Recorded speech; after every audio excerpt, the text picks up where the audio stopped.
அப்படியே தூள் மண்டை உடஞ்சு போயிட்டுமா எப்படி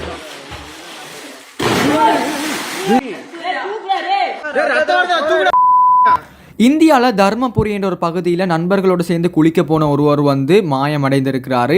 அவருடைய உடலை வந்து தீயணைப்பு வீரர்கள் 10 மணித்தியாலத்துக்கு பிறகு தான் கண்டுபிடிச்சி பெற்றோர்களிடம் வந்து ஒப்படைத்திருக்கிறாங்க. ஸோ நண்பர்களோட குளிக்க போகிறதா இருந்தாலும் எங்கேயா சரி ட்ரிப் பிளான் பண்ணி போறீங்கன்றாலுமே வந்து கவனமாக இருந்து கொள்ளணும்.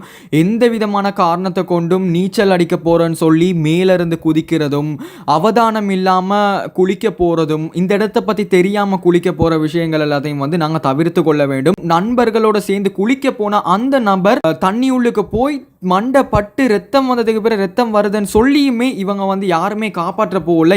யாருன்னு கேட்டுட்டே தான் இருக்கிறாங்க.